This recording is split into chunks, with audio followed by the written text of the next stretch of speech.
तो आज हम पढ़ेंगे कुछ प्रीपोजिशंस, किस तरीके से कुछ वर्ड्स हैं जिनके बाद कुछ पर्टिकुलर प्रीपोजिशंस ही आती है। अगर हम उनके अलावा किन्हीं और को यूज़ करते हैं तो वो गलत मानी जाती है। ये क्वेश्चंस एसएससी में और बाकी एग्जाम्स में भी आते हैं, क्लोज टेस्ट में या एरर में भी आ जाते हैं।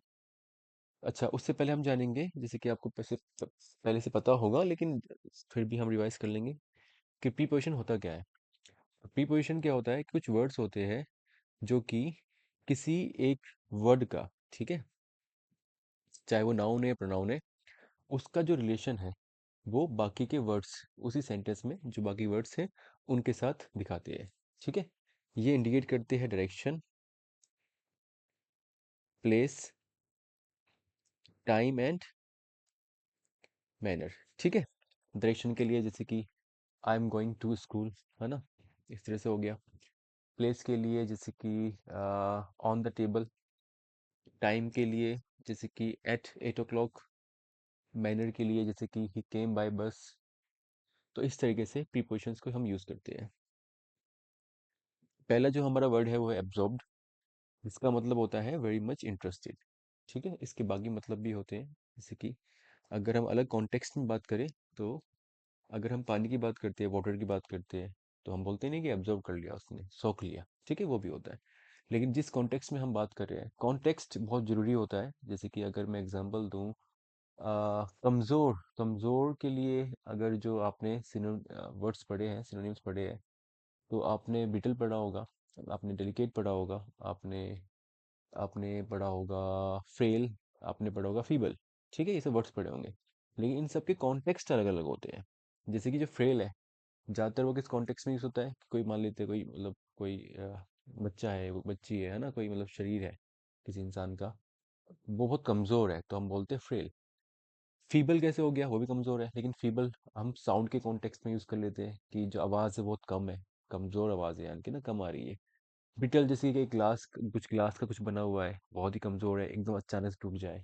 ठीक है, डेलिकेट भी उस तरीके से कुछ चीज़ें जो कि बहुत ही नाजुक होती है, उनके लिए बोल देते हैं। तो चारों का अगर आप मीनिंग चेक करोगे तो कमज़ोर आएगा, और चारों को सिनोनिम्स बताया जाता है, और ऐसे ही आप लोग याद करते हो इनको। लेकिन चारों के जो जो कॉन्टेक्स्ट है वो अलग अलग है, किस तरीके से वो यूज़ हो रहे हैं वो अलग अलग है। तो जब भी कोई वोकेब अगर आपको याद करनी है तो आपको देखना है कि उसको यूज़ क्या करना है। यहाँ पर जो वर्ड है वो एब्जॉर्ब्ड है, जिसका जो मतलब है यहाँ पर इस पर्टिकुलर कॉन्टेक्स्ट में वो है वेरी मच इंटरेस्टेड। ठीक है, अब इसके साथ क्या होता है कि जो प्रीपोजिशन है वो हमारे पास जो होता है वो क्या होता है?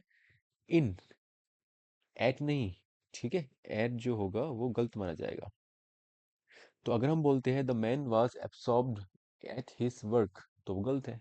अच्छा, एब्सॉर्ब्ड वेरी मच इंटरेस्टेड को अगर हम हिंदी में बोले तो क्या बोल देते हैं हम? क्या मतलब डूब के, है ना, कुछ डूबा हुआ है, इस तरीके से पढ़ाई कर रहा है, जैसे डूबा हुआ है ना, तो उस तरीके से हम बोल देते हैं। तो उससे क्या दिख रहा है कि एक वॉल्यूम है जिसके अंदर हम हैं। तो इस वजह से इसके साथ जो प्रीपोजिशन है वो कौन सी रहेगी? हमारी इन। ठीक है, तो इसको याद कर लेना है। दूसरा है एक्यूज। एक्यूज आप जानते हो, आपको मतलब भी पता होगा इसका। ठीक है, एक्यूज मतलब किसी पर एक तरीके से इल्ज़ाम लगाना कि हाँ ठीक है, इसने ये किया होगा, हमने एक्यूज कर दिया उसको। ठीक है, अच्छा, एक्यूज के साथ जो प्रीपोजिशन है वो ऑफ यूज होती है, फॉर यूज नहीं होती है। ठीक है, जैसे कि she accused the man for stealing, तो ये गलत होगा। ठीक है, इसमें दूसरी बात और है एक, जो कि आपने देख लिया होगा, सेंटेंस में जो स्ट्रक्चर है वो किस तरीके से बना हुआ है कि शी एक्यूज्ड के बाद डायरेक्ट वो नाउन आ रहा है जिसके लिए ये प्रीपोजिशन हम यूज करने वाले हैं। ठीक है, डायरेक्ट नहीं आ रहा है, she accused of the man, इस तरह से नहीं आ रहा है। ठीक है, लेकिन फॉर गलत होगा, जबकि जो करेक्ट प्रीपोजिशन है वो हमारी क्या है? वो है हमारी ऑफ। ठीक है, तो एग्जाम्पल दे रखा है, she accused the man of stealing. ठीक है, अच्छा, इसमें हम एक और चीज़ जान सकते हैं। एक क्या जानने की तो बहुत सारी चीज़ें हैं, लेकिन चलो फिलहाल हम एक दो चीज़ जानते हैं। वो क्या है? She accused the man of stealing में स्टीलिंग क्या है बताओ? क्योंकि प्रीपोजिशन है, ठीक है, और हम यूज़ कर रहे हैं एक्यूज्ड जो कि हमारे पास वर्ड है उसके साथ, और हम जानते हैं कि बाकी के रिलेशन शो करते हैं, तो इसमें स्टीलिंग क्या है तो वो आपको बताना है कमेंट में लिखकर। ठीक है, अच्छा, आगे बढ़ते हैं। आगे हमारे पास एक्यूज से ही मिलता जुलता वर्ड है चार्ज। जैसे कि आपने किसी को पहले एक्यूज किया, ठीक है, इल्ज़ाम लगाया, और फिर जब आपको लगता है कि हाँ ठीक है, इसके खिलाफ कुछ सबूत है, तो फिर आपने चार्ज कर दिया उसको। ठीक है, चार्जशीट बना दी। तो चार्ज के साथ जो प्रिपोजिशन है वो हमारी क्या रहती है, विथ। ठीक है, तो इसको भी हमें याद कर लेना है। अगली जो है वो है एकस्टम, एकस्टम टू। ठीक है, नॉट विद। तो ज़्यादातर लोग कंफ्यूज रहते हैं कि विद आएगा या टू आएगा, तो इसमें टू आएगा। अच्छा, एक और चीज़ मैं बताना चाहूँगा कि कुछ कुछ वर्ड्स होते हैं जिनके बाद की जो प्रिपोजिशंस होती है वो ज़रूरी नहीं है कि एक ही रहे, वो एक से ज़्यादा हो सकती है। ठीक है, और अगर आप गूगल भी करते हो और पता करते हो कि ठीक है ये जो प्रिपोजिशन है ये क्या होगी, सरप्राइज्ड एट होगा या सरप्राइज्ड विद होगा या सरप्राइज्ड है ना वाई होगा, जो भी होगा, तो आप चेक करोगे तो ऐसा होगा कि गूगल इस तरीके से रिजल्ट दे देगा कि इतने परसेंटेज केस में ये यूज़ हुआ है, इतने परसेंटेज केस में ये यूज़ हुआ है। लेकिन हमको जो पढ़ाई करनी है वो करनी है एसएससी के हिसाब से, तो उसका ध्यान रखना है। ठीक है, तो एकस्टम टू यानी कि आदत पड़ जाना, ऐसे हम बोल देते हैं एकस्टम टू। एकस्टम टू होता है, विद नहीं होता है, तो आई एम एकस्टम्ड विद। जो यहाँ पर ये प्रिपोजिशन यूज हो रखी है ये गलत है, ये नहीं होगी यूज। यहाँ पर क्या यूज होगी, I am accustomed to hot weather. ठीक है, इसको इसका ध्यान रखना है, तो यहाँ पर हमारे पास टू आएगा। दूसरा, use two is also use for the same purpose. ठीक है, तो यूज टू भी हम उसी तरीके से यूज कर सकता हूँ। हालांकि एकस्टम टू और यूज टू दोनों ही ठीक है ना।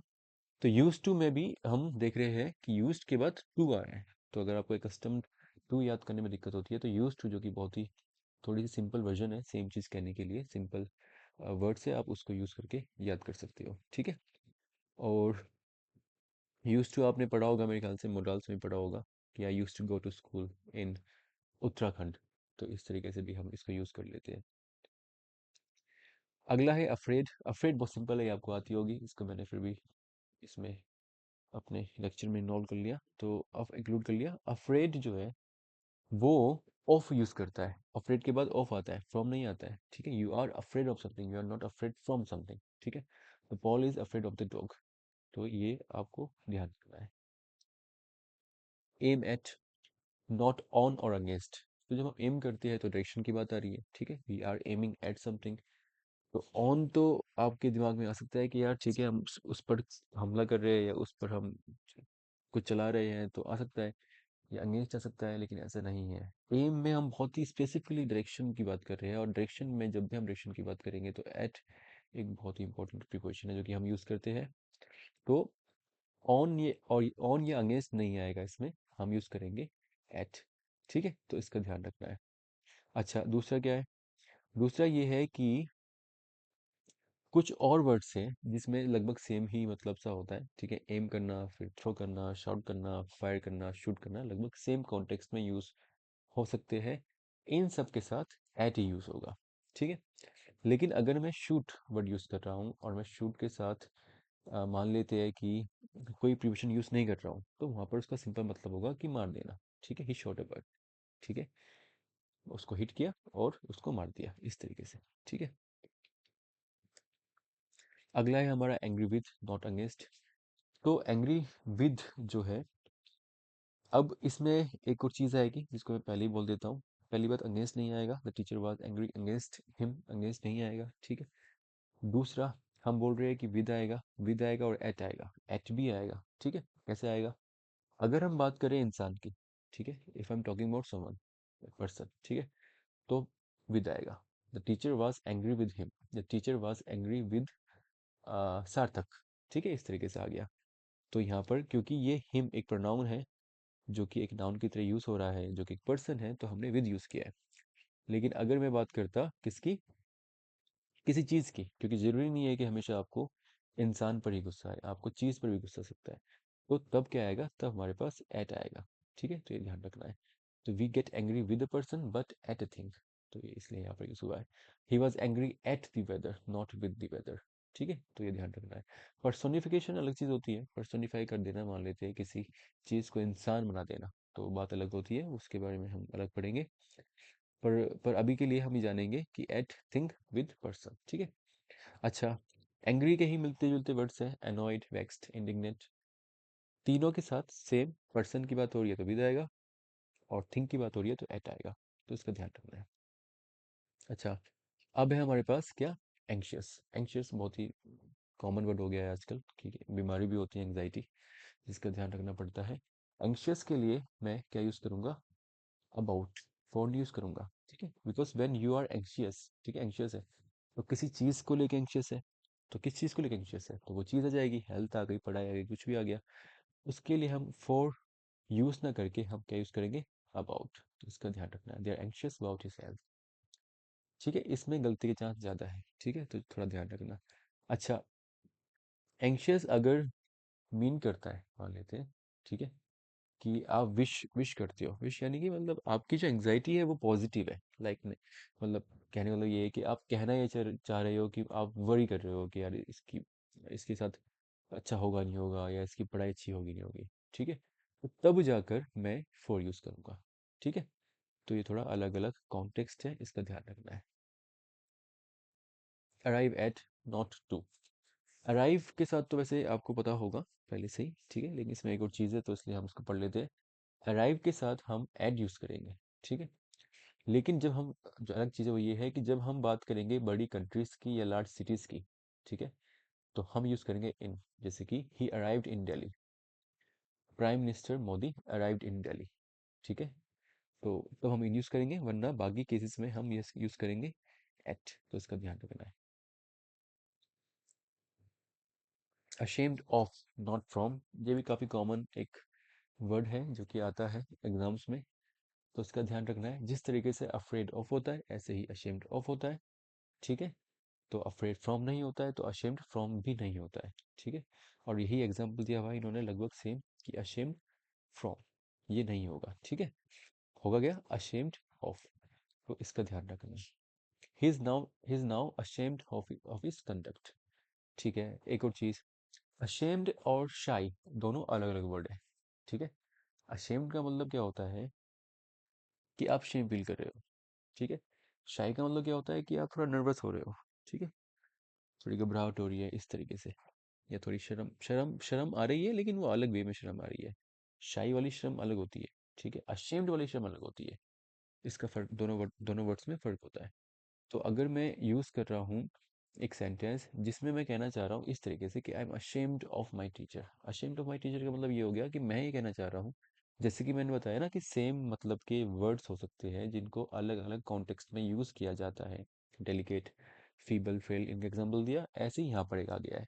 शाई और अशेम्ड जो है वो अलग अलग वर्ड है, लेकिन लगभग सेम चीज़ कन्वे करते हैं, इनको अलग तरीके से यूज़ किया जाएगा। यहाँ पर मैं I am ashamed of my teacher नहीं बोल सकता हूँ, मैं बोलूँगा आई एम शाई ऑफ माई टीचर, ठीक है, तो वो थोड़ा सही रहेगा, तो उसका ध्यान रखना है। लास्ट है हमारे पास बिलीव, बहुत कॉमन सा वर्ड है, ठीक है, तो बिलीव के बाद टू नहीं आएगा, इन आएगा, ठीक है, वी बिलीव इन गॉड ये रहेगा, वी बिलीव टू गॉड नहीं रहेगा। प्रे की बात आ रही है तो टू आएगा, वी प्रे टू गॉड, ठीक है। वर्शिप की बात आ रही है तो सिंबल जो वर्ड है वही आ जाएगा, वी वर्शिप गॉड, ठीक है।